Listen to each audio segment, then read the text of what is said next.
అందరికి నమస్కారం. నేను మీ జానీ మాస్టర్. మీడియాలో ఏదైతే స్క్రోల్ అవుతుందో అట్లన్నిటికీ నా తరపు నుంచి ఒకే ఒక సమాధానం. న్యాయస్థానం మీద నాకు నమ్మకం ఉంది. న్యాయస్థానంలో న్యాయం ఉంది. ఆ న్యాయం ఉంది కాబట్టి ఈరోజు నేను నలుగురితో పని చేసుకుంటున్నాను. బయటకు వచ్చి నలుగురితో హ్యాపీగా ఉన్నాను. నా ఫ్యామిలీతో చాలా హ్యాపీగా ఉన్నాను. నా మనసుకు తెలుసు ఏం జరిగిందని, ఆ దేవుడికి తెలుసు, నా అంతరాత్మకు తెలుసు. ఇవన్నీ కూడా రేపు న్యాయస్థానంలో కోర్టు నిర్ణయిస్తుంది, న్యాయస్థానం నిర్ణయిస్తుంది. న్యాయస్థానంలో నేను చాలా క్లీన్ చిట్తో వస్తాను.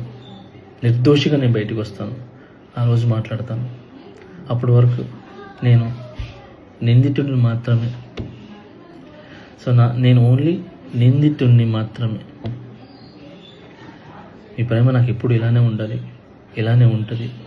నాకు తెలిసింది ఒకటేనండి, నాకు వచ్చిన పనితో బాగా కష్టపడటం, ఎంటర్టైన్ చేయటం. సో నేను ఎప్పుడు నా పనితో, నాకు వచ్చే విద్యతో మిమ్మల్ని అలరించడానికి మీ ముందుంటాను. మిమ్మల్ని అలరించడానికి కష్టపడతాను. సో ఈరోజు నేను ఇక్కడ ఏదున్నా కూడా ఈ పొజిషన్లో అదంతా మీ బ్లెస్సింగ్ వల్లే, మీ యొక్క ప్రేమ వల్లే. మీ ప్రేమ నాకు ఎప్పుడూ ఉండాలి. I love you all.